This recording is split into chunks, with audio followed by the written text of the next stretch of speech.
Hey guys, welcome back to M.M.R.E.S. It's Beatriz here, Josh, and the awesome Mike Zehr. Well, I don't know if we would say awesome, but thank you for the introduction. He's amazing. The brilliant, the amazing. Please. I already have a big enough ego. Well.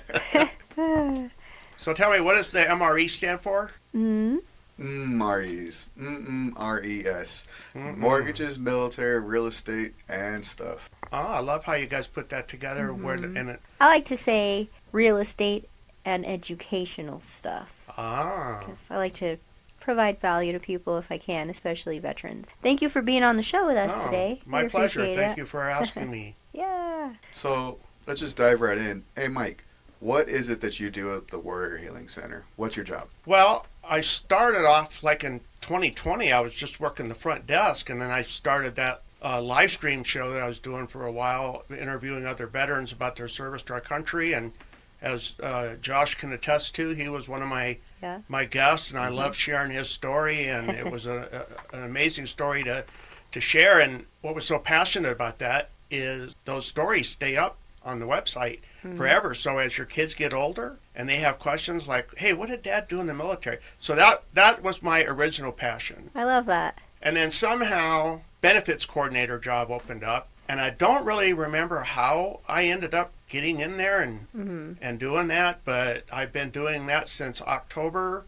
of 2023, and I have to say it's not something that I wanted to do. It wasn't even on my radar. It just kind of fell in my lap, and I love it. I love it because I'm meeting and I'm helping these veterans, and to get the feedback from them like, Mike, you helped me, thank you. Just the words thank you just means so much to me. That's just, I mean, that's why I love the volunteering. I mean, I get a little self-satisfaction out of it. I'm not going to lie about it, but oh my gosh, knowing that you affected somebody else's life. Isn't that amazing? Absolutely, yeah. I just love how, and I'm religious, God just places us where he wants us. Yep. Without even us having a thought of, I might do that one day. Nope. This is where we're supposed to be, and I don't think we could have had a better helper for disability benefits inside the Warrior Healing Center, because you're patient, you're kind, and you're stubborn, and you like to get down to how can I help this veteran. And so I want to thank you on part of helping everybody here too. Well, you and I are both fellow Catholics, so I'll put that out there. I'm not ashamed to admit that. I love being Catholic, and one of the things that I do it for is in service to God and in service to others. So you're right about that. There is the religious aspect. And when people come into my office and they're sitting down, I've got this big, beautiful American flag on my wall, and I got this old field jacket, the kind that I used to wear when I was in from 77 to 1980. But I never had anything in my office that showed that I was Catholic and that I had faith in God, and that what I was doing was like you said. It was like God just provided it, made it happen. Yep. So that's amazing that you pointed that out. And so I got the cross palm from St. Andrews, and so that's in my office. Yep. And then one of my brother knights, Dale Hammond, gave me a Catholic cross, so that's on my desk. So perfect. I started out doing claims with the DAV, Disabled American Veterans, and I am a DAV certified chapter service officer. And as a matter of fact, we're getting ready to have our training here in a couple weeks, so we have to be certified every year. Okay, that's a good thing. When I help veterans and I file claims through the DAV, I file them to the National Service Officers up in Phoenix. Why do you have to be certified every year? Because there's a lot of changes within the VA, like when they change the forms, so they go over the forms with you. Okay. New guidelines. Right. Okay, so it's like the whole tax season, essentially. Like every year is new things that change, so you guys got to be, Well, it's good to keep up on your craft, you know. And then you always hear about changes coming down the pipeline, but until the VA actually says this change is happening, and this is really, for example, tinnitus is a issue that most every single veteran I've ever met has, which is the ringing in the ear, and it does not have to be constant. So if you're thinking that you want to file a claim, but you don't think that you qualify for tinnitus because it's not constant, tinnitus can come and go. It doesn't have to be constant. Right. Mine comes and goes. Yeah, exactly. I can go like weeks without it, and then all of a sudden I'll go It just like takes a few our son days. to yell loud enough in his ear, and it's and it'll flare up, yeah. right? Oh, yeah. My son, he'll get it going. I'll like. So their VA is all the getting time. ready to make a change on that, but they haven't actually officially put it out. And right now, it's just if you have tinnitus, because there's really no test for it, it's just a 10%. Yeah, But they're going to be changing it to where if you have a more severe case, you might be able to apply for a higher disability. So we're kind of looking at that and waiting for that to come down the pike. But until the VA actually says this is what's going to happen, this is the new rating. And again, this is why the training is so helpful, because when the VA does make changes like that, then it lets us as service officers know, because here's how it works with the DAV. You come into the DAV chapter and you sit down with the service officer and talk about filing your claim. We, the chapter service officer, we do all the grunt work. Yeah. We do all the wording, we do all the typing of the forms, we do everything like that. Then once we're done, we scan it into an email. Okay. Well, of course, the veteran has to sign all the forms. Right. Scan it into an email, and we send it directly to the National Service Officers in Phoenix, Arizona. And then they are in the same building as the VA, same hallway as actually across the hall. So that it really streamlines the claim process, because back in the day, when it was snail mail, it took a very long time. Yeah. So with all the changes and everything, that's why it's really good that we get certified every month, because of changes in forms, changes in rules and stuff like that. And by keeping us informed, then we can help better advise and help the veteran who comes in and has an issue or needs to file a claim. That's awesome. I remember when I went to go get my claims, 2012, I had started it way before my ETS date, and I went through the DAV in Colorado Springs, Fort Carson, Colorado, and they went through my medical records and pulled out stuff that I was like, what are you talking about? You know, like, I don't recall that. For example, like, they said that I had asthma, and I was like, I've never had asthma. What are you talking about? And they're like, well, right here on this page right here, when you were stationed in Fort Huachuca, it says that this lieutenant said you had asthma. That was bronchitis. It was when we were all in the barracks, right? And you get that bronchitis, that barracks bronchitis and pneumonia, and everyone gets sick. Some LT had written down possible asthma, and because they had written down asthma, then I had to go and actually get the asthma test through the VA. I guess I failed the test because I don't have asthma, or I passed because I don't have asthma. Okay.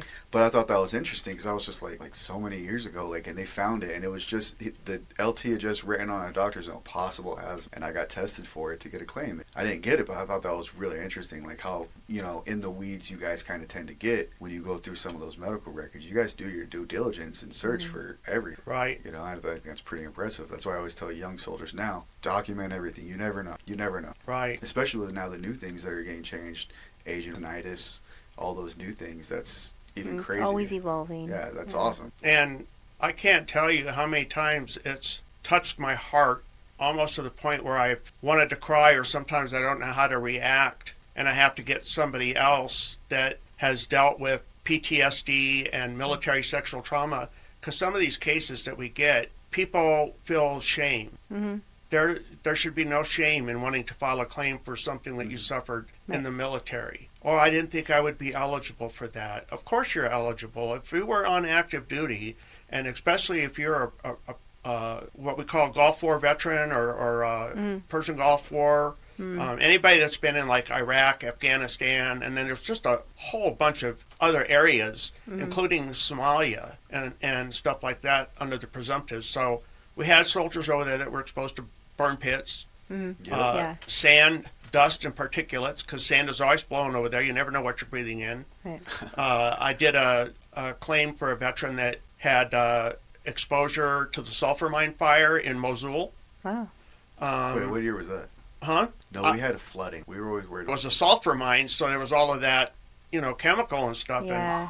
And, I didn't know that was a... But there's all of these combat things that happen to a veteran when they're over there, and especially when you're in fight or flight risk, and you're like trying to just survive, like incoming mortar attacks or IEDs, and oh my gosh, we're not even talking about traumatic brain injuries that can happen from some of these things. Yeah. But I talked to some of these veterans, and their story just touches my heart, because the suffering and they put their lives on the line, you know, to protect our country and our interests over there. And the government needs to do right by these veterans, and they need to step up and say, and I think that the VA is getting a lot better with the mental health and the PTSD and stuff like that, and with the military sexual trauma.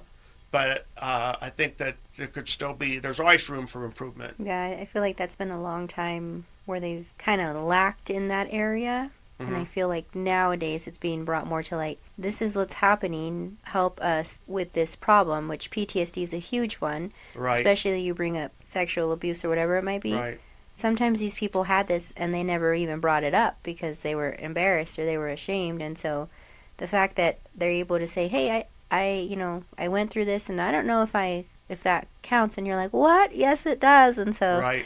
I think it's a good thing that the VA is slowly starting to, in my opinion, get to that point where, okay, this is a huge epidemic, really, if you will, the PTSD, because far too many people, especially soldiers, are, suffering from PTSD and suicide Right. and all that stuff. So yeah, and I don't know where I was going with that, but yeah, I think it's a good thing. Did you know too that a PTSD diagnosis does not have to be combat related either? For example, Really? one of the most interesting claims I did, I won't mention the veteran's name, but they were deployed to Hawaii, and they were on a mission where there was I don't even know what year this was. I'm going to say maybe sometime in the Like a 70s when they training or had the something? war on drugs and stuff like that. And they were deployed somewhere down there, and the veteran witnessed these attacks with machetes and people getting dismembered and stuff like that. And so, yeah, I mean, PTSD, if you get a diagnosis, because that's the big thing,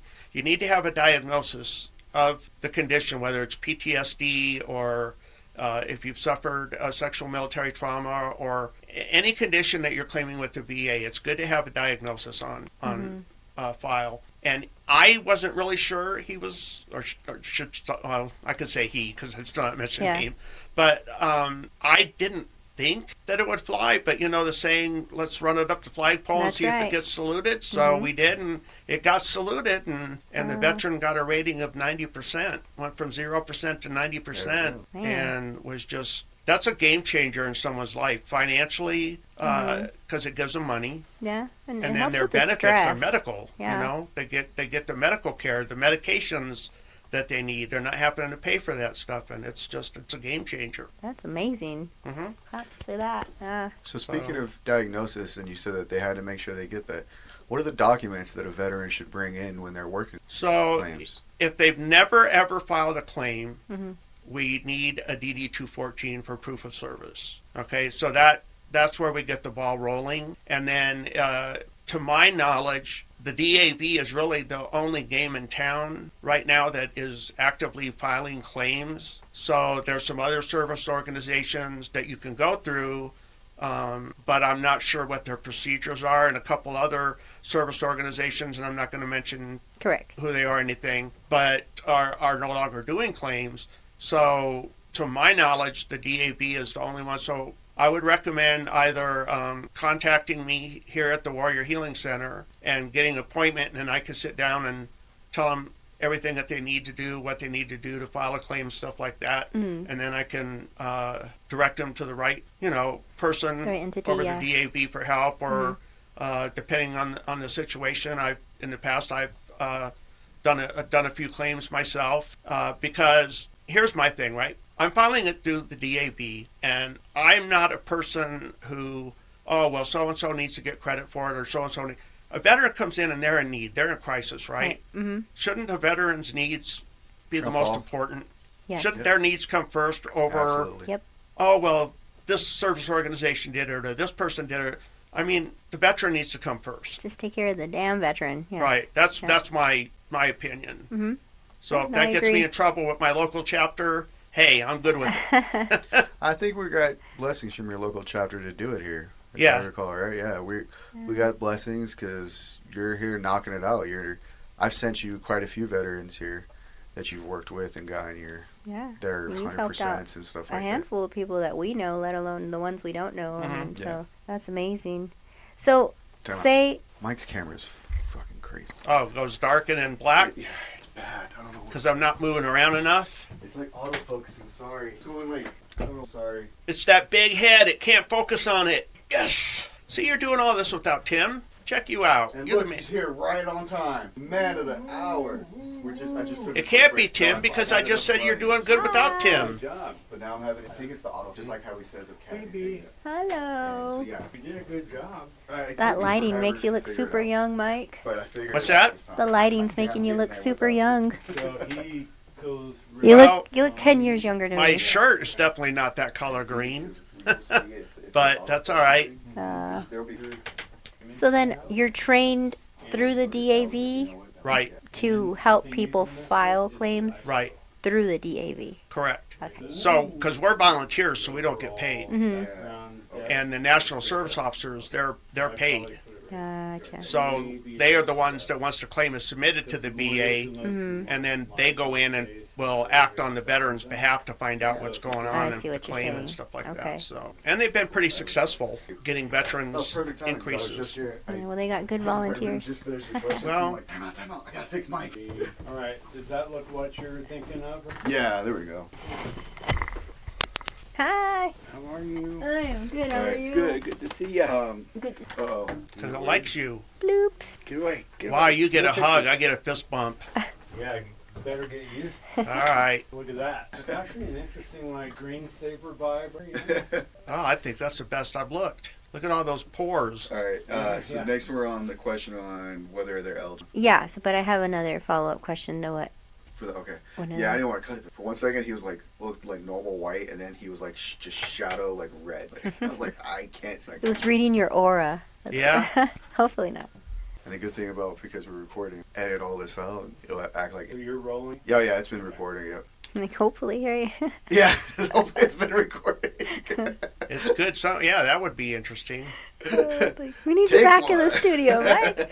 It's funny. All right. Well. All right. You're Alright. 21. So All right. Cool. Are you Okay. happy with that look? Yeah. That works. I don't know why I followed. Did it have the auto face, the face tracking? All right. Back to your Alrighty, question. Mike. So, to follow up with the VA benefits, if I Mm-hmm. come in and say I've never filed a claim, here's my DD-214, does it have to be honorable discharge or what's? Because I know for home loans, if you're not Right. honorably discharged, there could be a problem. So, Really? is that the same for? Actually, in June of 2024, the VA changed all of that because it used to be back in the day, if you had a bad misconduct charge or other than honorable, you couldn't file a claim for benefits. But the VA changed all that. I was doing a little bit of research on the VA website just in case you asked me that question. And for example, there was a veteran that came in that had been injured in basic training and then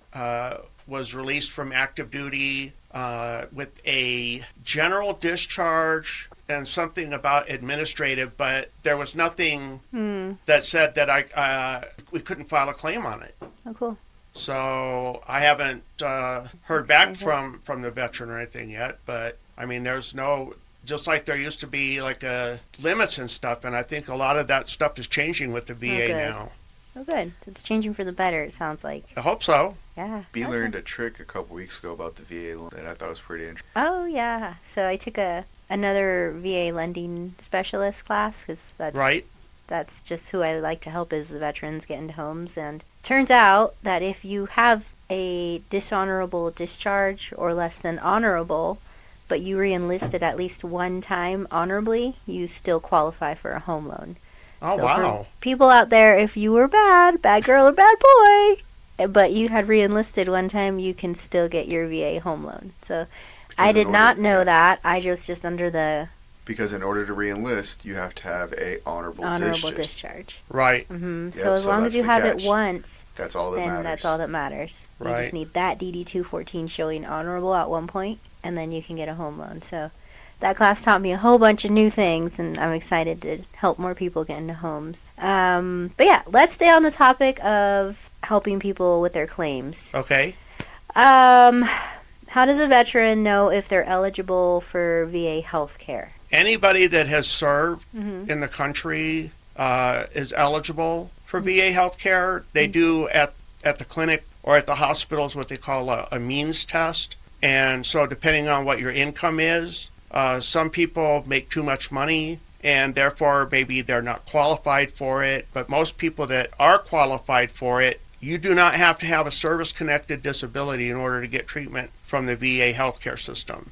Okay. I know of a couple veterans right now that have gotten like hearing aids and stuff like that, and have a 0% rating while their claims are in the process of being adjudicated right now. Yeah. But still, they can get health care. I thought So you always needed some sort of rating to get health care. Nope. Yeah, I was gonna say that's the misconception. I think is you need a rating and that you need to serve a certain period of time in the military. Correct. That's not correct. No, you don't. Like, for example, in basic training, people get hurt. Mm-hmm. You know, and then they can't carry on to do their duty, and then they can either get a medical discharge or administrative discharge. What exactly an administrative discharge is, I don't know, because I'm not a DD 214 expert. So. Yeah. I'm hearing more of those are coming around now.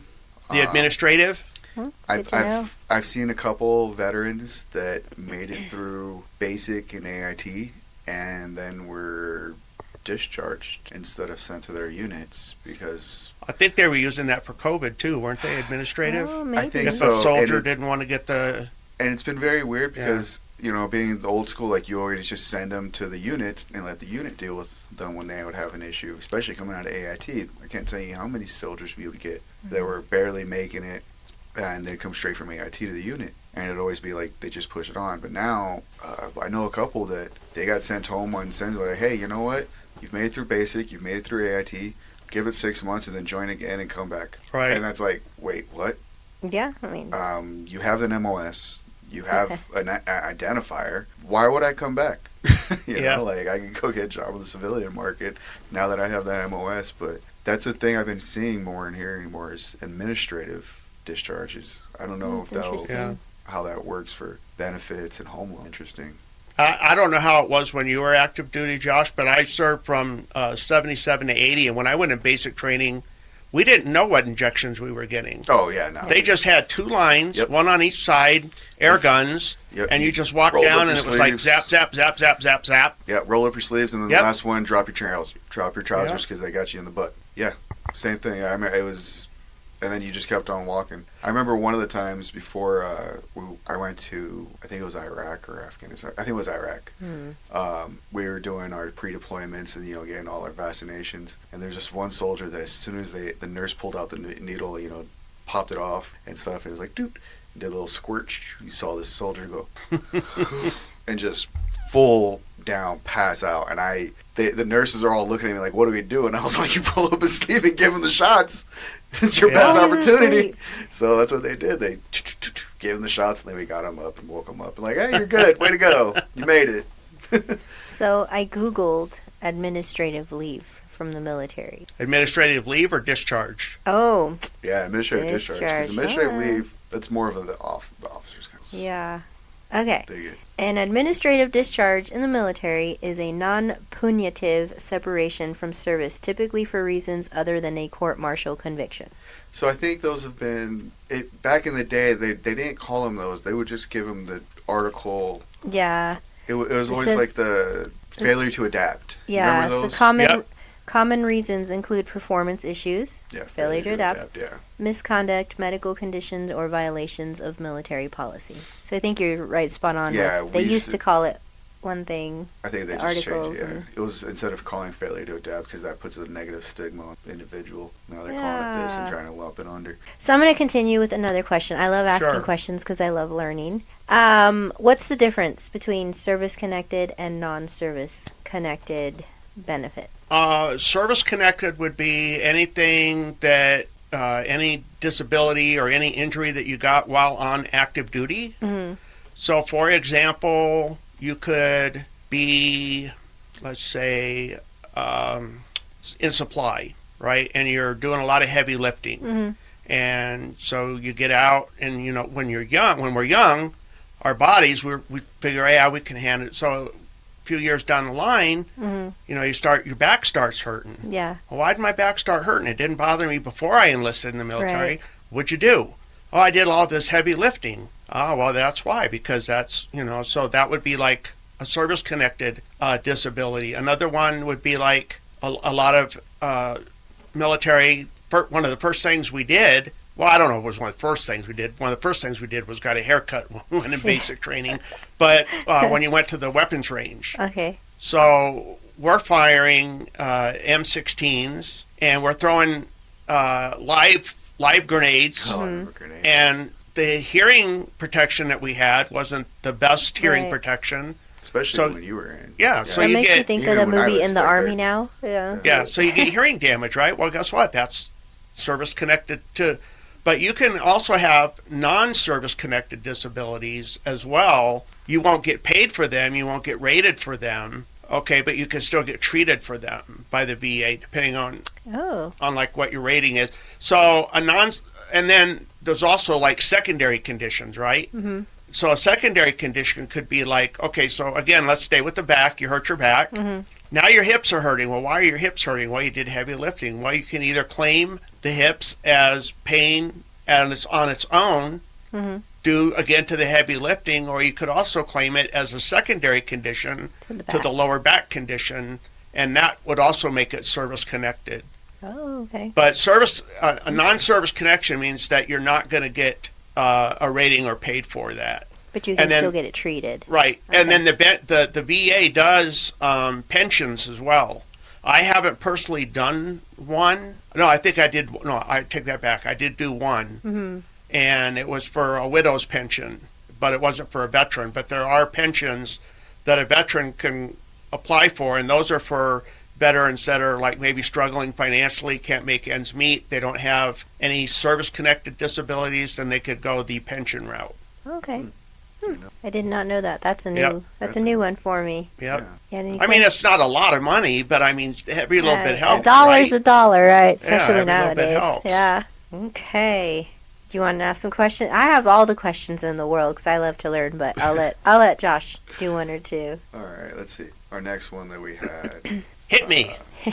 All right, and this one actually kind of goes with my stuff a little bit, and I want to learn. When a veteran gets their stuff right initially, you know, they just got out either after their 4, 8, however long years that they served active, right? Right. But now they're 50, 60 years old, and their rating was originally 10%, but now their knees or their back has gotten significantly worse. They're 60, right? Right. Can you get an increase at that, like once you get to Sure that age and stuff like that? Like, how does one go around to get it increased after years of maybe not going at it, you know, and getting it addressed? Well, to answer that, number one, there's no time limit on claims that when you can file a claim. Okay. Well, all right. I've had Vietnam veterans, and if you remember, we just celebrated the 50th anniversary to the end of the Vietnam War. Yeah. 50 years. That's time goes by. And for any of you Vietnam veterans that happen to be watching, welcome home. Bill Beecher always told me that whenever I talk about Vietnam veterans, he said make sure to welcome them home because they didn't get the best of welcome home. So we need to welcome them home. So welcome home, Vietnam veterans. There is no time limit. So I have helped Vietnam veterans still to this day are coming in and having issues with Agent Orange and have never filed a claim. I've had people come in and talk to me about filing for an increase, what Josh was talking about, and it's the same as if filing a new claim, except that on the 526EZ, which is the claim form that you would use for that, so VA form 21-526EZ, in case anybody out there's. Because believe me, there are some really sharp people out there that have filed claims on their own, including my niece. And she did hers on her own, and she went from like 0% to like 80 or 90%. Wow. And she, again, did it all on her own. So smart cookie. Yeah. But, and there are veterans out there that can do that kind of stuff, and they know the right wording to use, and they do research and stuff. But so on the 526EZ, if you're rated for, let's say, like 10% on your left knee, you would just put left knee reeval for reevaluation, and that lets them know that my left knee has gotten worse and I need to have it reevaluated and get a percentage increase. Now, obviously, I wouldn't encourage anybody to do that if they don't really having issues, because that's one thing you want to watch out, because you never want to go in and file for something because they could decrease it. That was going to be my question. Is go ahead. So hold on, because I know where you're going to go with your question, but I had one. Sure. So, okay, so again, we're going to keep going with this veteran. It's been 30 years since he's got this claim, and all of a sudden he goes in, after 30 years, hasn't been to the VA or anything, and all of a sudden to start asking for maybe assistance. I've heard that that's not good, because like if the VA, they can cancel not cancel, but they can remove your disability if you're not like actively trying to manage it, I guess, or just still be in the system after so many years. They'll look at you and be like, hey, you know what, you haven't been in 30 years to the VA, and all of a sudden you're saying that your knee still hurts and you want to increase, like, that's not going to happen. I've heard that, like, you're supposed to, if you're going through the VA for things, trying to keep kind of like routine maintenance. Routine maintenance. That way it'll prevent the VA from touching your disability. Is that the thing with that is there are some veterans that are retirees that don't want to use the VA healthcare system, so they'll use their TRICARE and they'll get treatment outside the VA. So if they were to go in and file for a increase on, again, let's use their left knee, and they've had treatment outside the VA on that knee that the VA is not privy to, then we can still file for that reevaluation. But also I would encourage the veteran to get those medical records themselves and provide them to the service officer so that we could send them in with the claim, because without those records they aren't going to do anything, because the VA, like Josh said, they're looking at it like, well, we have nothing here. I went from 80 to 70 when I had my neck surgery, because I was trying to get my increase. I was like, I just had my neck fused. Right. My discs were replaced between C4, C5, C6, C7 vertebrae, and I went to the VA and I was like, hey, like, this is my notes, and I submitted everything, and they came back and were like, oh, you're fixed, we're going to get rid of it. Exactly. And I was like, that's not how that happens, you know, and luckily I came here to the center and we got it taken care of, and, you know, but that's why I was like... And to be honest with you, you can never predict what the VA is going to do, because there's so many different raters and so many different things that happen within the VA. I have helped veterans file for a hearing, and they'll come back with brand new hearing aids, service-connected hearing, granted 0%. I'll have another veteran come back, new hearing aids, service-connected for bilateral hearing loss, which would be both ears, 50% rating.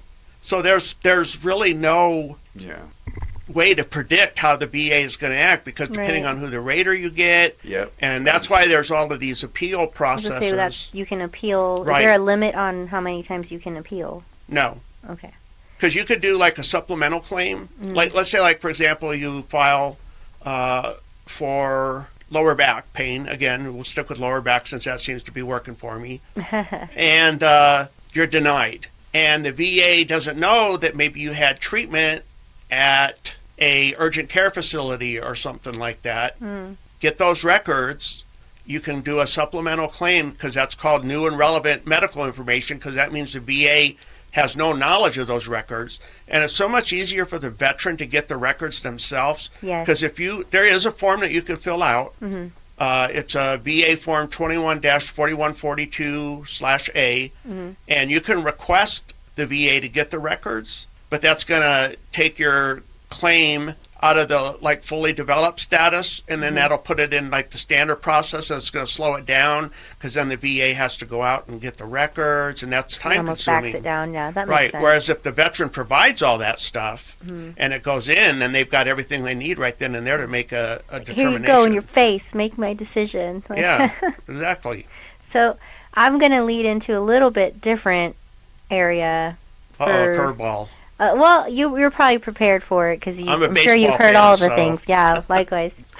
So I've done a few loans for Border Patrol and other service members, and they're afraid to file for a claim because they are working for the federal, and so they're afraid that the PTSD will affect. Yeah. So have you seen that ever happen to? Yes.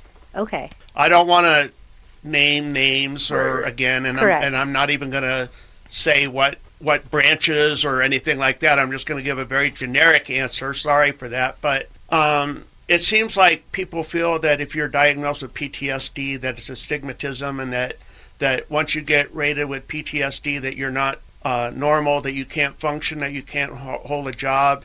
And that's nothing is further from the truth than that, because there are veterans that I know of personally that I've talked to that have ratings, and they do jobs like what you're talking about. So, well, like being over in the UAV federal community, employee, okay. The drones, like we have to do our flight physical every year, and one of the questions on there that I think there was a big lawsuit just recently, if I recall, because the FAA ended up releasing all the medical records to the VA, or the VA vice versa, and that was against HIPAA, and a lot of pilots, not just like drone pilots, but a lot of pilots lost their jobs because they were deemed, like they had that stigma put on them that they were unfit to fly because they had a rating with the VA, and they were never supposed to have released that information. And like I said, I know a lot of drone operators that have PTSD for lots of different of what we do over there, and they're always afraid to go in and get that rating, and I'm like, it's not gonna. I think they finally fixed that. I just know I have a few buddies doing different jobs around, and they will not file a claim because they are afraid for it to affect their jobs. And so I understand that too, but at the same time I'm like, man, like there's got to be some kind of better improvement from the VA to these people saying this is separate. It's not going to affect you, because it's a right that you've earned, by a veteran. It's whether it's service related or whatever it might be. But the fact that you're like, no, I'm not going to take this possibly life-changing and medically changing opportunity because I need to provide for my family.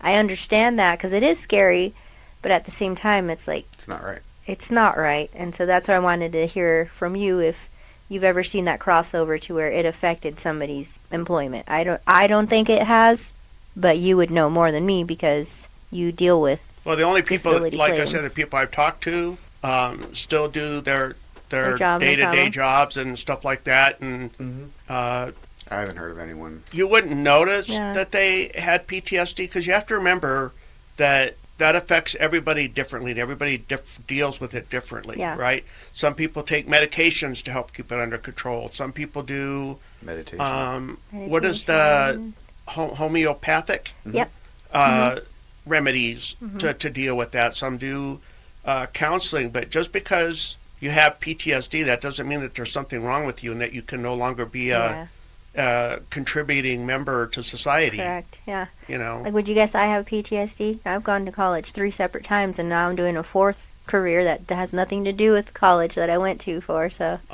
it's, PTSD. 100% agree, PTSD doesn't define you, it doesn't limit you. Sure, you have your off days or weeks sometimes, but over the years, you learn to deal with it, and when you're feeling cranky that day and you're not feeling up 100%, you just call in and take the day off. Yeah, exactly. 100% agree. What do they call it? A mental health day?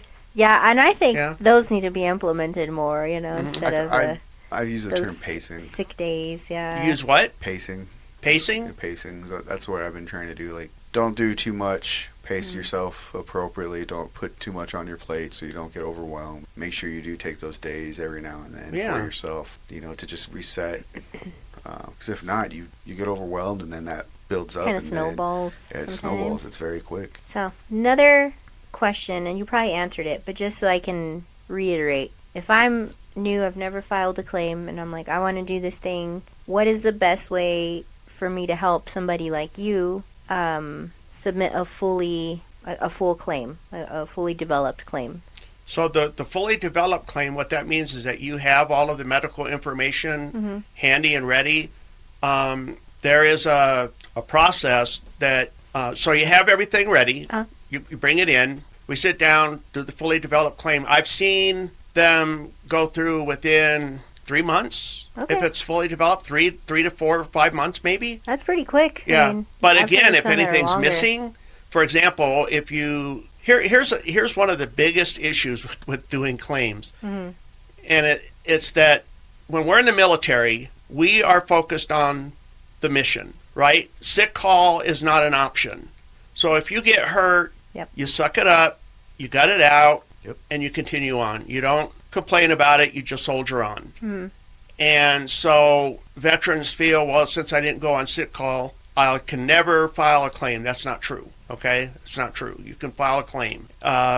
Just have to, a lot of it has to do with, the wording and how you're typing the claim up. Right. But to answer your question on the fully developed claim, again, that's everything is already submitted. They have all their medical records and everything. There's no other extra treatment records that need to be gotten or anything like that. You check the fully developed claim on the 526EZ, send everything in, and it should be pretty quick. There was a form that you can use. It's a VA form 21, I think, dash, oh crud.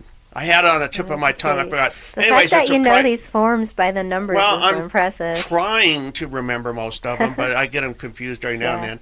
But it's a priority processing request. So the people that qualify for the priority processing request, and what really helps them speed their claim up with that would be anybody that's suffering a hardship, like a homeless veteran. Okay.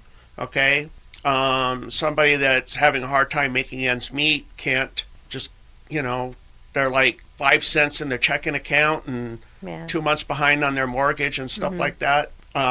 They're just very hardship case.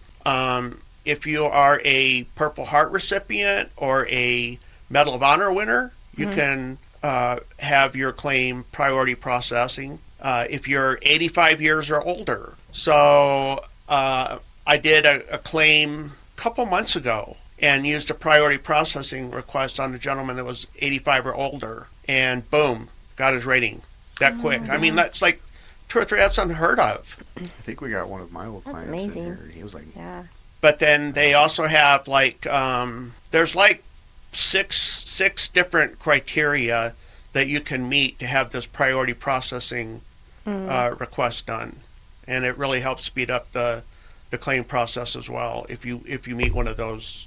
So when a service member gets out, they're still handing them their medical records and telling them to take this to whatever they're going to use, right? So I remember when they handed mine, it was like 2 volumes. Yeah, his is like 2 big things of it. See, and that's what's so frustrating.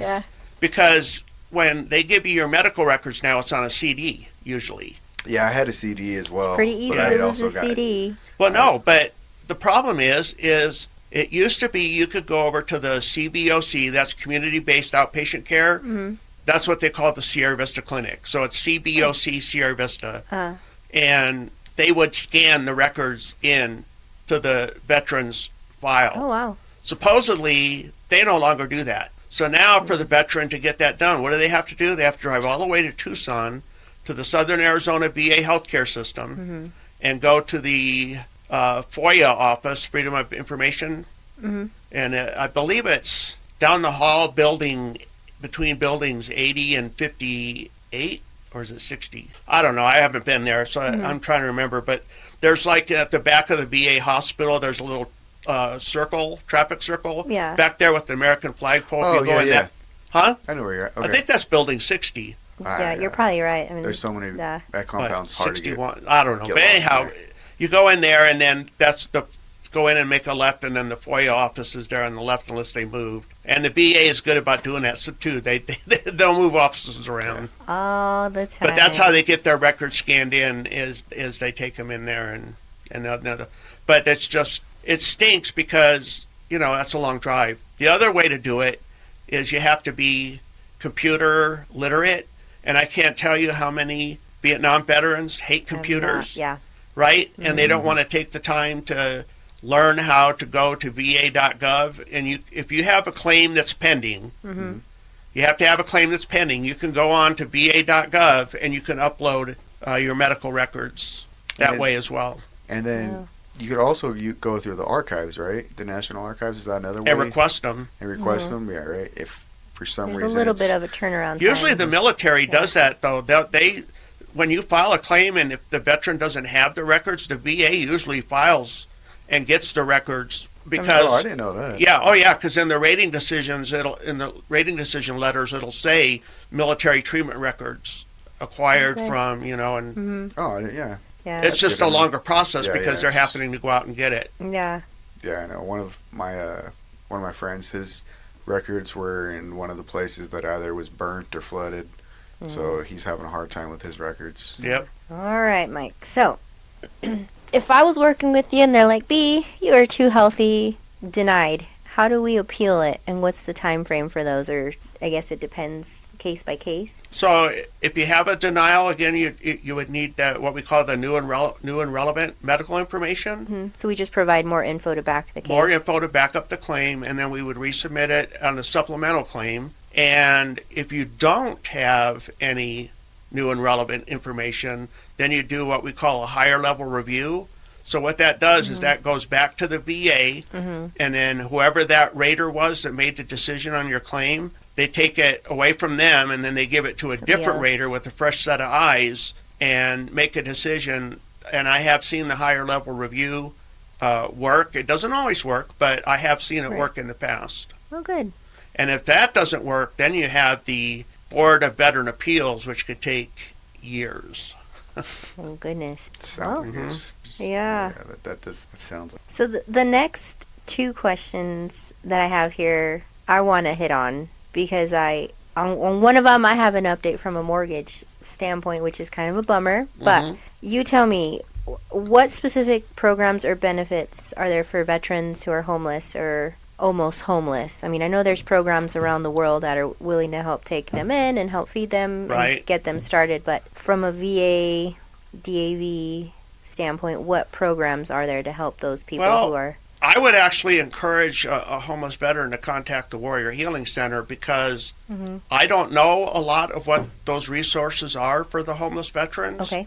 Whereas they have people here that are trained to deal with exactly that issue. Right. And have them come in and talk to somebody, whether it's a care captain or Tim and Kathy or somebody, but they have a process in place and they know the resources to get the veteran off the street and into a safe environment. Okay. I only can answer that question on the claims side, that there is another, again, we're talking about that priority processing request. Right. And then there is questions on, there are questions on the form that ask, are you homeless? Are you at risk of becoming homeless? And then it asks the different circumstances if you check yes on those boxes. And that would help the VA to be able to facilitate that claim and make it, again, move quicker on behalf of the veteran who's struggling financially to get a home.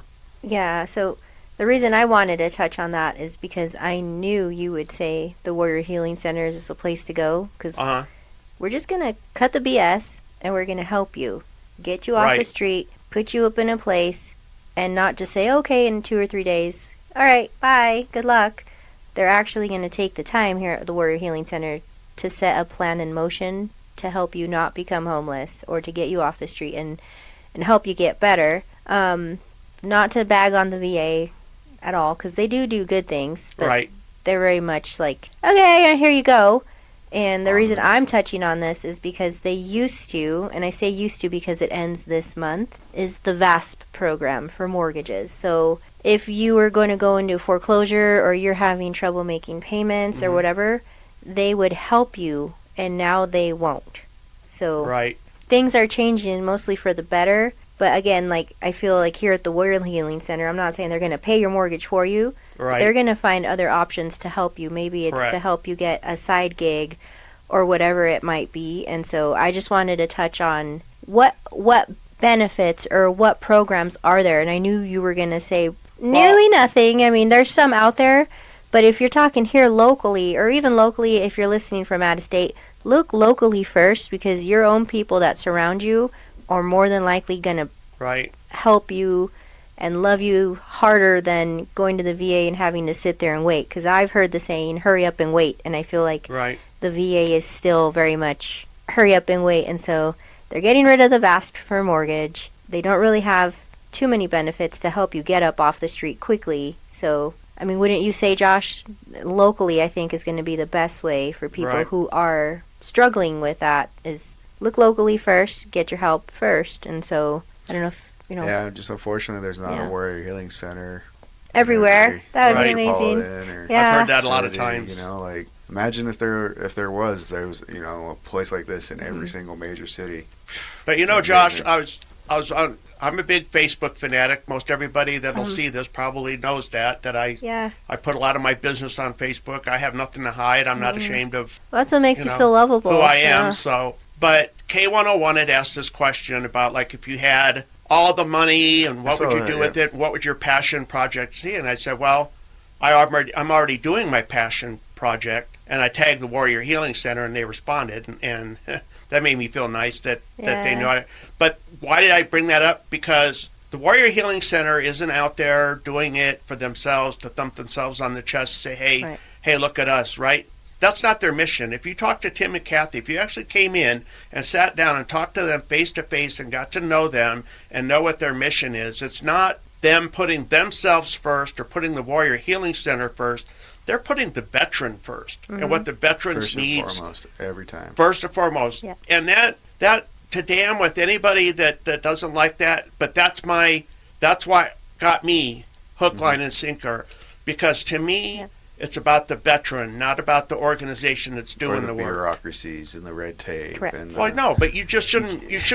If you're out there doing the work, to say, hey, look at me, you're doing it for the wrong reason. My opinion. Strictly my opinion. That. Yeah, that's probably why we're all sitting here at the Warrior Healing Center. And one last thing I want to throw in there too. Yeah. One thing that the Warrior Healing Center does offer that a lot of other service organizations don't offer is it's like a one-stop shop. Yeah, absolutely. You know, they come in here, I need help with benefits, but then they find out, oh, you guys do bagel and brew? What's that? Tell me more about that. Fun Food Friday. Oh, what's Flutes for Bets? Yeah. The best way I've been kind of using my newest analogy is that it's kind of like a doctor's office, you know, but a really good one. Not the ones that just kind of brush you off, but they're ones that go in and like, oh, you came in and your leg hurts. Well, why does your leg hurt? Oh, well, let's take an x-ray. Oh, you have a broken leg. You also have an infection. Let's take care of this. That's a great analogy. And let's take care of all these things. Oh, you know what? We also noticed you don't have good shoes. Probably that is why your leg hurts. Like, oh, let's have get you some shoes. Yeah. Like, let's take care of all these things. Oh my gosh, you haven't taken a shower in weeks. That's probably another reason why your leg's hurting, because you have infections and let's get you a shower. Like we actually don't just look at the issue and just throw a Band-Aid on it. Yeah. Right. We look at what are the symptoms that are causing that issue, and what can we do to get to the all those symptoms at the root of the problem, or as Tim and Kathy like to say, how do we heal the soul? And I love too how they don't let anybody starve. I mean, you come into the lobby, they have those meals ready to eat. Yeah, they actually have like the M.M.R.E.S, the actual meals ready to eat. And then they have a food pantry. So, I mean, there's a lot of really great things that are going on. But again, this is all to help the veteran and their families. Not just the veteran, but also their families. There's been quite a few... I bring my kids here all the time. I hate to say this because it's so saddening, but there's been quite a few widows and widowers that come in whose husbands or wives were veterans, and they weren't, and they thought that, no, we can't help them, but they can help. They help them. Yeah. We help them, yeah, absolutely. Yeah. And that actually leads into my next question, which is, what kind of support is available to surviving spouses or dependents of veterans? So when the veteran passes away, there is something that the spouse is eligible to get, and it's called DIC, which is, I don't have the form in front of me, but it's... Dependency and Indemnity Compensation. Yes, thank you. You did my job for me. Thank you very much. You're very appreciate welcome. that. Yeah, we're on the same page here. Yeah. So the veteran has been service-connected, let's say for 100% service-connected, for 10 years or more. You could pretty much die from anything, and the widow or widower would be able to qualify for the DIC. If it's before that 10-year mark, it needs to be related to the service connection, which a lot of them are. Because, you know, when you're talking Agent Orange, you're talking different types of cancers and respiratory things and stuff like that. So if it's a service connected, but DIC runs approximately, because I haven't looked up the latest figures on it, it's approximately about $1,900. So it's a big hit to the paycheck, right? Because let's take me for example. So I currently get, with special monthly compensation and 100%, I currently get over $5,000 a month. So if I die, that $5,000, poof, it's gone. My wife has no money. Well, other than her Social Security and retirement. So because I hit that 10-year mark, I can die in my sleep. I could die in a car accident. I could drown. I don't want to go any of those ways. I prefer to go in my sleep. Don't die. We like you. Yeah. But anyways, she would automatically be eligible to receive that. And one of the things I would like to encourage the veteran to do is please have a list of your previous marriages, because for some reason the VA wants that information because they don't want any ex-spouses coming against the veteran's estate and wanting to try and draw benefits off of there. And I can't tell you how many times doing those claims, the spouse is like, I don't know what dates he was married and the places he was married and when they were divorced. And these are questions that are on the form that have to be answered. And if the spouse doesn't know, we send it in, but the VA could come back with a letter saying that we need more information. So it has happened. I just learned a lesson that my buddy Coleslaw he's gonna need a lot of work when it comes to that. He's been married a few times, our buddy. Yeah? Yeah.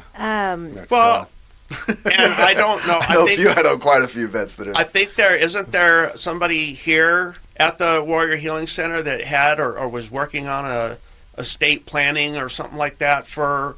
Yeah, we have an estate planner. Joe? Yeah, we have the Lancasters. They Right. do estate planning. Yeah.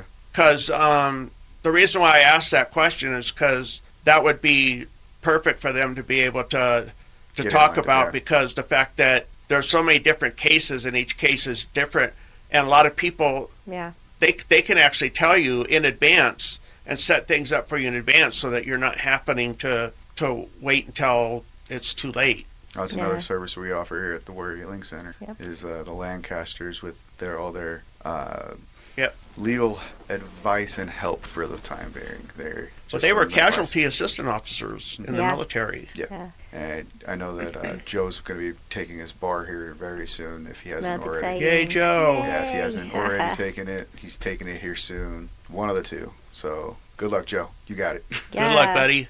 But to touch on the DIC. Yeah. So if the spouse applies and gets it, then they, as long as they don't get remarried, which is the part I kind of cringe at, they would still in the future qualify for a certificate of eligibility and medical and a few other things. And I Googled it because you weren't sure. The payment for the DICs right now is $16.53 a month. $16.53? Okay. With 6 cents. So and that's for tax you, free. even for tax free. That's tax free. But to go from 5 to 1,600. It's a huge drop in income. That's why especially all of a sudden being a widow.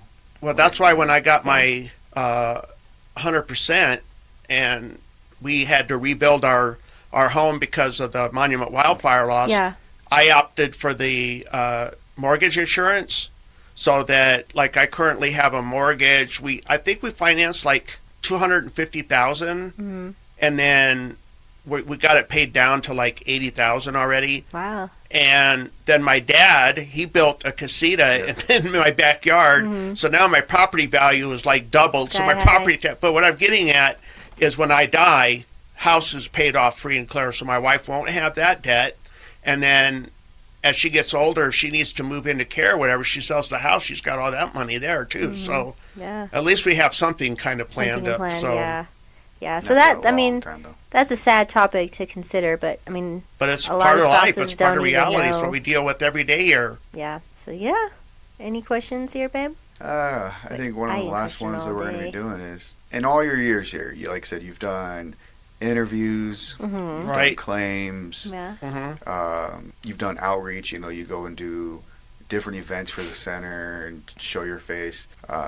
You volunteer everywhere. Yeah, I was just going to say, like, you're one of the biggest volunteers in the area. Like, everyone here knows you at the center.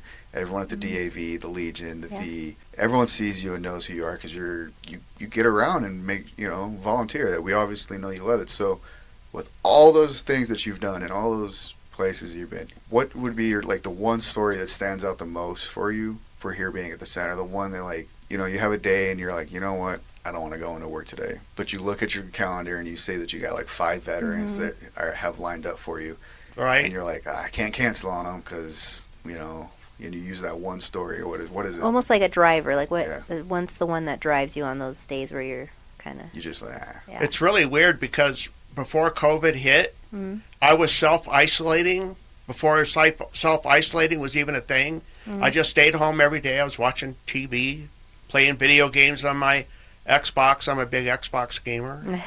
Rock band. Rock band, definitely for sure. Yeah. We should play sometime. I like the drums. And I have drums. I have the Beatles. Oh, I love the Beatles. Did we just become best friends? I think so. But I got kind of bored, and then I thought, I'm going to go out and check out to volunteering. So the first place I went was to the DAV, and I started learning how to do the CSO, but I wasn't certified. I was just sitting in, seeing how the process was done, learning about it. So that was my first ever volunteer experience, and it appealed to me because knowing that something that you do can affect somebody else's life and make it a positive and not a negative, that to me, that's what Christianity is about. To me, that's what being a godly man or godly person is about. It's about you want to help others, make their lives better. I mean, do people, always agree with me on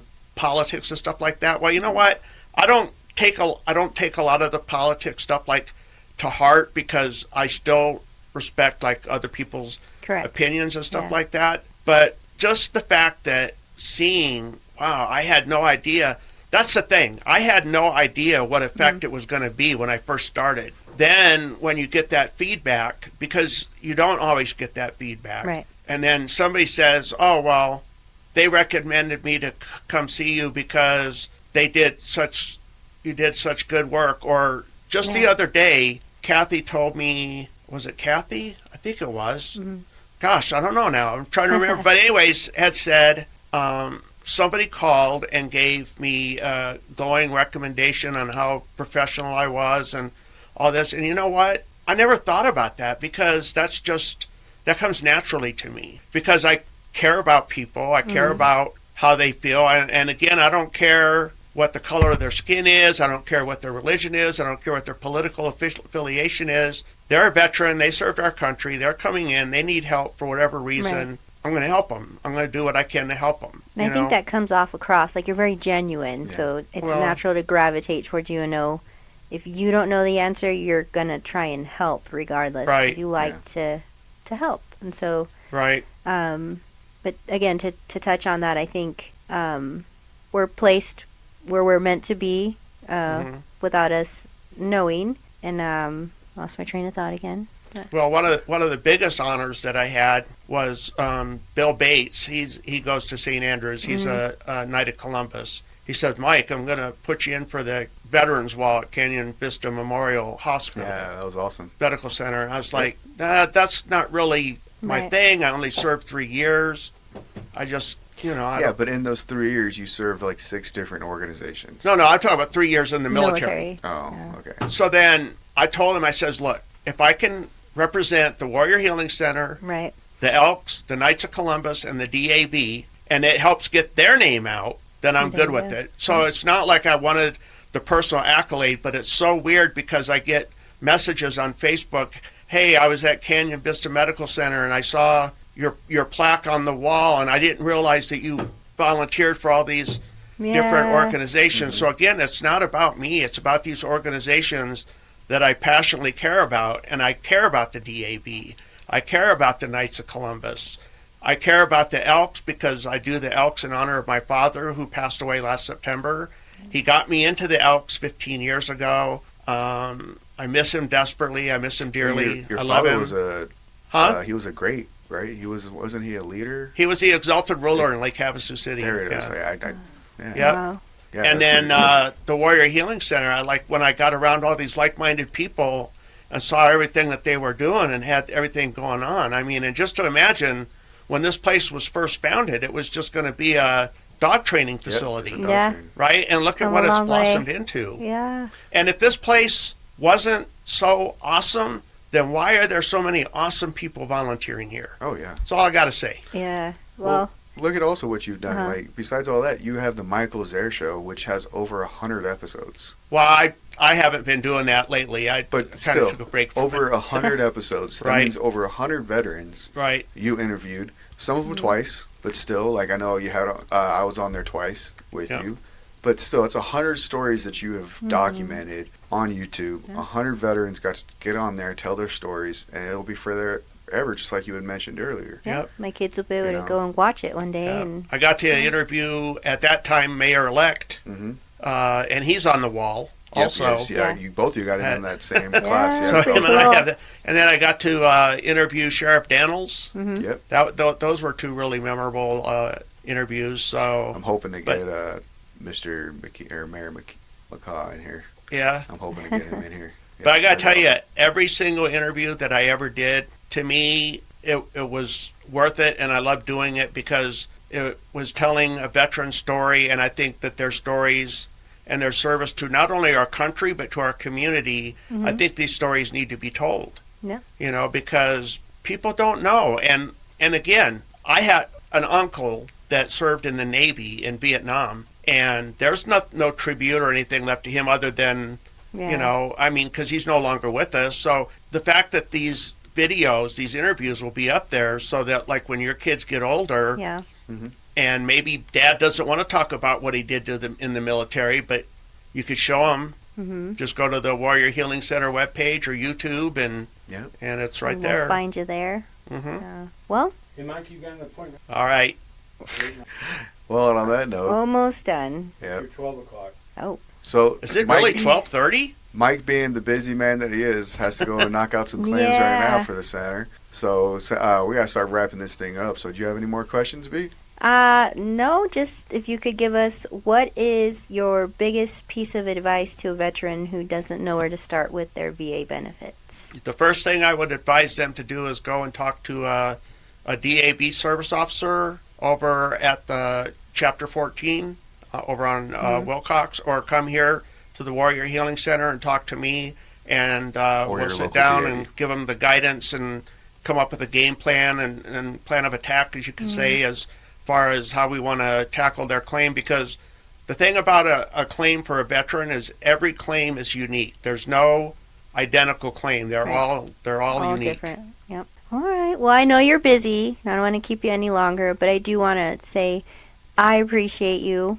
Oh, thank you for having me And on. I appreciate the mission that you follow, and you just want to help people. And again, being a Catholic, it's all about the mission, right? And so, Right. on behalf of all veterans and us spouses who wish our stubborn husbands and wives Looking at you, Josh. would go and look at their benefits more, I appreciate you and all of the volunteer work that you do. And thank you for being on our show today. I couldn't Oh, have my asked pleasure. a sweeter man to interview today. So. And for Josh, you know, for talking about for your kids too, Uh-huh. they're when they get older and they want to go to college, Yep. benefits. Yeah, exactly. Yeah, I mean, we could talk about Because we didn't even benefits all talk day. about any of that stuff, like the chapter, No, we're That'll be volume the 2 with educational, Mike the Zehr. champ That'll be VA up- and yeah. all that good stuff. Episode 2, episode 3, episode 4. Yeah, so Mike. we'll come get you You're gonna be another on time, Mike. multiple yeah, times on but here, Mike. For because we got a today, lot we'll to keep cover it to with how you. to start, how to appeal, all the easy stuff, Mm-hmm. and then we'll get into the more We'll get into some nitty more. gritty another time. But Yeah, thank that you so sounds much good. for being on our show. Oh, my pleasure. Thank you for Yeah. having me. All right. Well, see you guys next time. See ya. Sorry to keep you so late. No, I didn't